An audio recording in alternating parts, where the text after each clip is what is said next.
Então, mais uma vez, boa noite. Nosso assunto de hoje, deixa eu só começar a apresentá-lo aqui.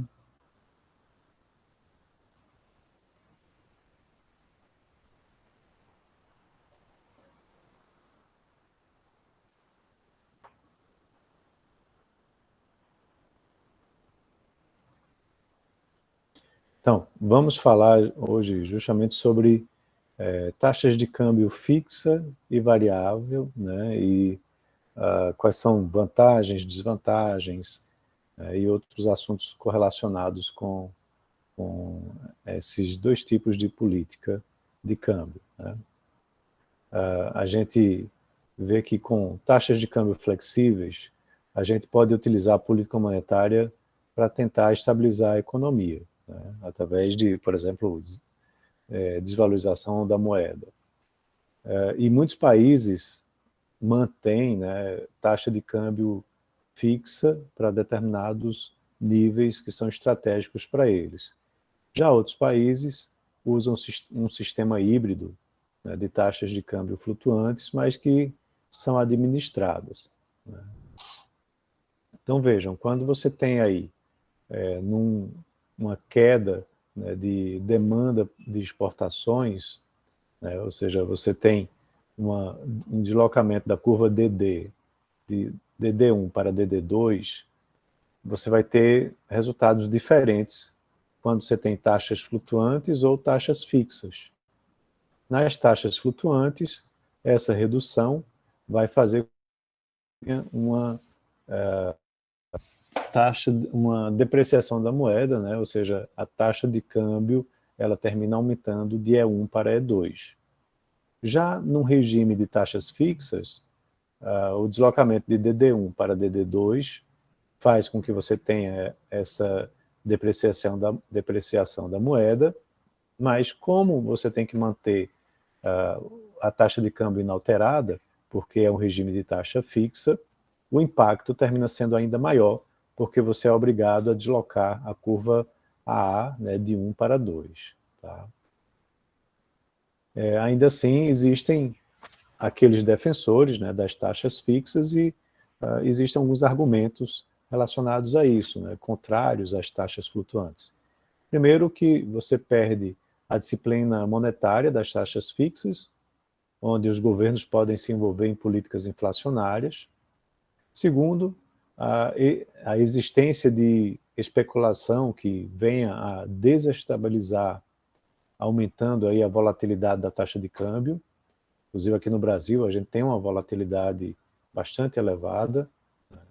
Você pode ter bolhas especulativas também, tá? Onde você tem uma volatilidade do câmbio excessiva, e essa incerteza sobre o câmbio, daqui a 6 meses, daqui a um ano, como que ele vai estar, isso termina retardando o comércio e os investimentos internacionais. Tá?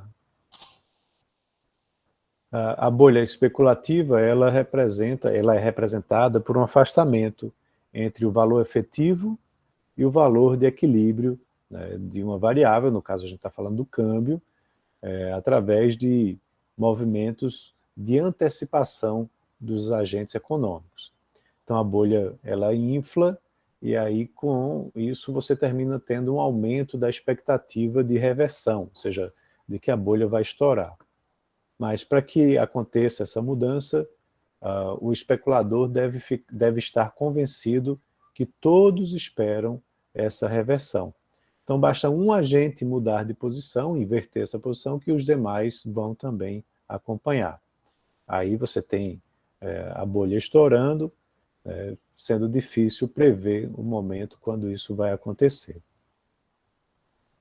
Nas taxas de câmbio fixas, né, você tem um sistema que foi muito utilizado no passado. Existem alguns acordos regionais de moedas, aqui no Brasil nós não temos isso.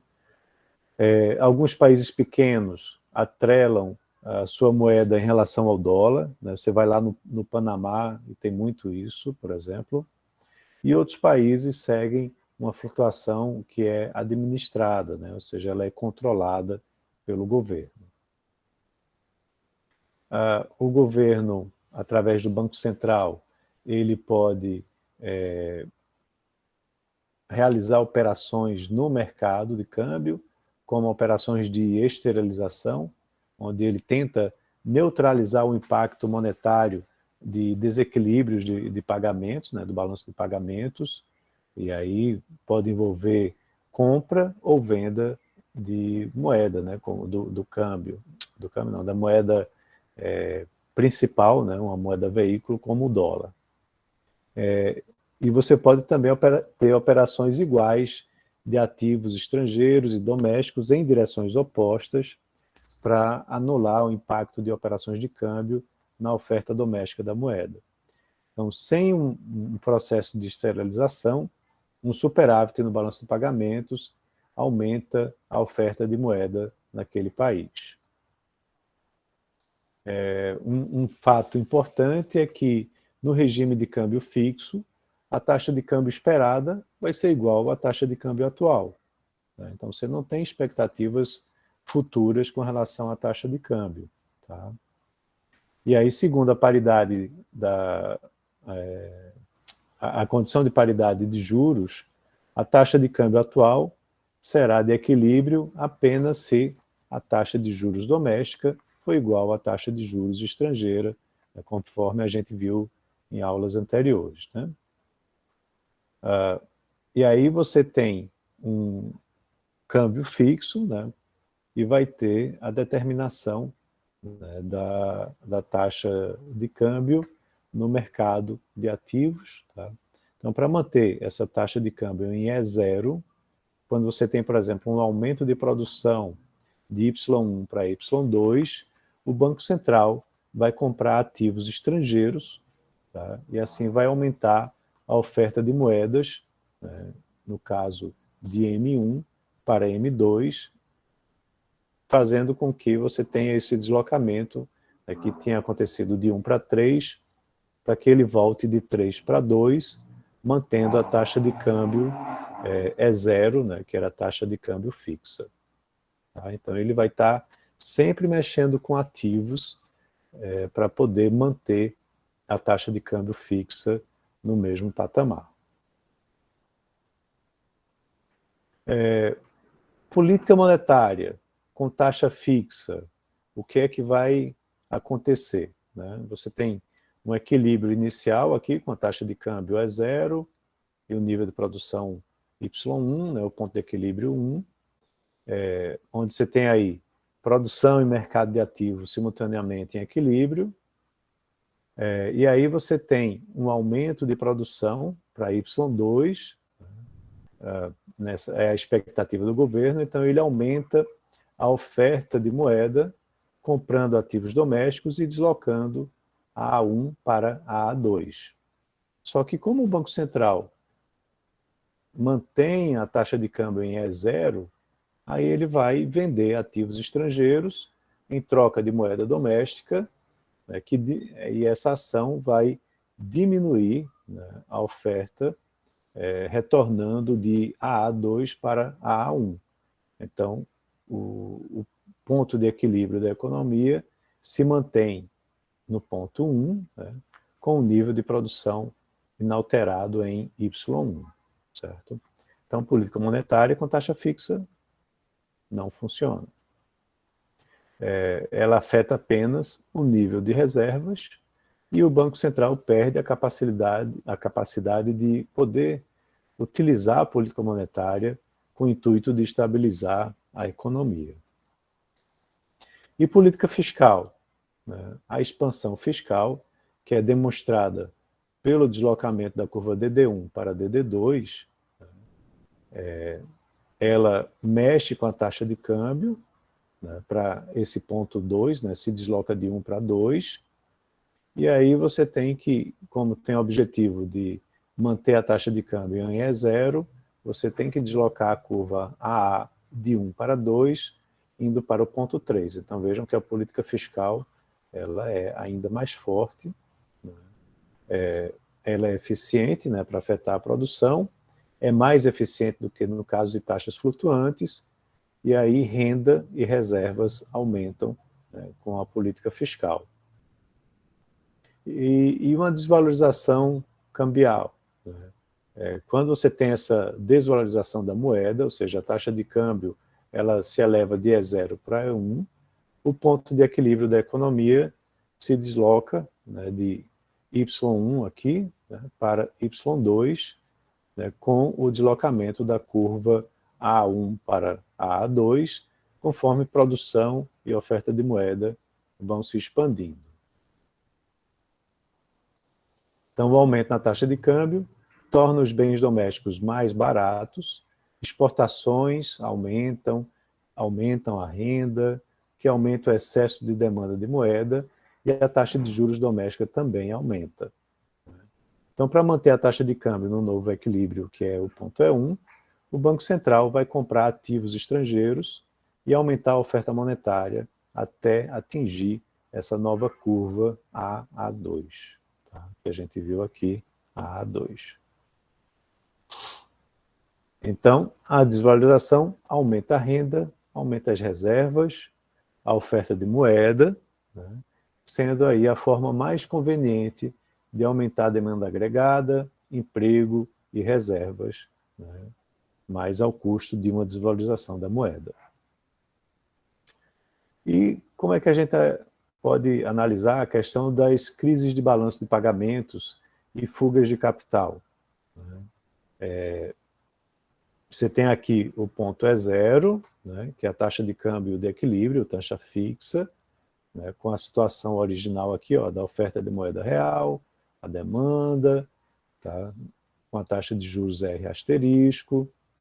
Então, para manter essa taxa de câmbio fixa em E0, quando o mercado decide que ela deveria ser desvalorizada para E1, o Banco Central vai utilizar suas reservas para tentar financiar esse fluxo de saída de capital privado, que reduz a oferta doméstica, né, para, no caso, M2P, e que eleva a taxa de juros doméstica também para R asterisco, mais essa outra parte de K, tá certo?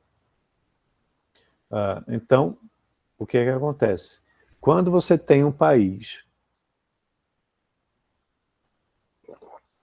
com um nível de reservas muito baixo, reservas internacionais, ou você tem também uma situação de desemprego muito alto, isso leva a uma crença que o país que está com a taxa de câmbio fixa vai desvalorizar, né? Você tem uma crise de confiança, de credibilidade em relação àquele país. E aí isso pode gerar uma crise de balanço de pagamentos. Então, a mudança nas expectativas desloca essa curva do rendimento esperado, né, da moeda doméstica sobre depósito em moeda estrangeira, dessa curva daqui para essa outra curva, né, porque agora você tem uma expectativa E1, que que é alta, né, mais elevada que E0. Tá? E aí, para manter o câmbio fixo no ponto de equilíbrio E0, você tem que aumentar a taxa de juros doméstica, porque o movimento seria esse daqui, né? Mas aí você tem que aumentar a taxa de juros doméstica para poder fazer com que você se mantenha com essa taxa de câmbio E0. Tá? Então, o diferencial de juros leva aí, então, a um excesso de demanda por ativos em moeda estrangeira. Então, para manter o câmbio, né, naquele nível E0, o Banco Central vende reservas, diminui a oferta monetária, e essa intervenção vai se encerrar quando a oferta monetária tiver caído para M2P. E aí o mercado vai estar em equilíbrio com a nova taxa de juros, que equilibra aí o mercado cambial. Tá? Então, a crise ela é marcada por uma queda do nível de reservas e um aumento na taxa de juros. Lá atrás, né, quando o nosso câmbio era fixo, né, e lá para o ano de 98, né, mais ou menos, antes da flexibilização do câmbio, a gente tinha essa situação, e a taxa de juros brasileira ela era muito elevada justamente porque se tentava manter essa taxa de câmbio nesse patamar muito baixo. Tá? Só que chegou uma situação insuportável e o câmbio terminou tendo que flutuar. Né? Então, as reservas brasileiras eram muito baixas, né? Então, essa perda de reservas que aconteceu lá atrás e que acontece numa situação como essa, é chamada de fuga de capitais. Tá? Então, tendo em vista aí que o nível de reservas era baixo, a fuga de capitais forçou, né, o Banco Central a desvalorizar, tá, levando o país a uma situação de câmbio flutuante, como a gente viu em janeiro de 99. Também há operações, né, de compra externalizada de ativos estrangeiros, né, onde você tem a manutenção da oferta de moeda, tá, sem alterações, né, veja que está aqui a mesma oferta, mas aí você eleva o rendimento ajustado com o risco, certo? Que os depósitos em moeda doméstica podem oferecer numa situação de equilíbrio. Então, o resultado disso é que a curva de rendimento ela se desloca, né, daqui para essa tracejada, ou pontilhada, né, para a direita, e aí tudo mais constante, você vai ter uma depreciação da moeda doméstica de E1 para E2, né, através desse processo de compra exteriorizada da moeda.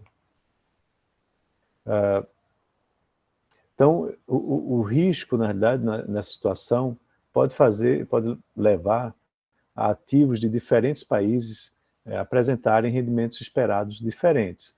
A condição de paridade de juros, ela muda, né, para incluir essa parte de cá, o P, que passa a ser agora chamado de prêmio pelo risco, onde esse prêmio vai ser uma função do estoque da dívida do governo menos os ativos em moeda, ou seja, mensura justamente o risco daquele país, porque quanto mais dívida em relação aos ativos, maior o risco. Tá? Então, a compra externalizada de ativos mantém a oferta monetária constante, como a gente viu, né, porque o Banco Central, fica comprando ativos estrangeiros e vendendo ativos domésticos. Então, tendo em vista que esses ativos domésticos em poder do público aumentam, o risco do país também aumenta. E aí a moeda se deprecia por conta dessa intervenção esterilizada. Tá? Falando agora um pouco sobre o câmbio flexível, né? Você tem aí aumento de oferta de moeda, o câmbio muda, né, por conta disso, né, moeda estrangeira, no caso. No caso esse slide está meio fora de ordem ali. O Banco Central, no caso do câmbio fixo, né, o Banco Central vai garantir essa taxa, né, ele fixa o preço de conversão e garante essa conversão. Né, e geralmente é usado uma moeda âncora, no caso, em geral, o dólar é usado como moeda âncora, e aí você tem a ancoragem unilateral, onde a responsabilidade pela paridade é do país ancorado, tem também caixas de conversão, onde o país vincula o volume de moeda, a quantidade de moeda estrangeira. E aí você tem alguns exemplos, né, como a Argentina, no período 91 a 2002, tem alguns países que fazem uma manutenção de paridades cambiais, como antes do euro ser criado, tinha a União Monetária Europeia, e no câmbio flexível, tá, deixa eu só mudar isso aqui de lugar. Pronto. E no câmbio flexível, opa, aqui mesmo. Você tem o flexível estrito, né, onde o mercado estabelece a taxa de câmbio, é chamada de flutuação limpa. O governo perde o controle sobre a oferta monetária, E na flutuação suja, o Banco Central intervém, né, no mercado cambial quando o preço da moeda estrangeira se afasta muito de um valor que é considerado conveniente para a economia. Tá? Então, essa daqui é a flutuação suja com banda cambial, né, onde você tem aí a banda máxima, né, ou a banda superior, e a banda mínima ou banda inferior. Tá? Então, o Banco Central brasileiro, por exemplo, ele deixa o câmbio flutuar, mas é uma flutuação suja, porque ele, em determinados momentos, faz intervenções, né, com o intuito de suavizar a volatilidade, né, mas, na verdade, não é bem uma flutuação suja, porque no ano passado, por exemplo, nesse período de pandemia, a gente não viu nenhum teto sendo imposto, né?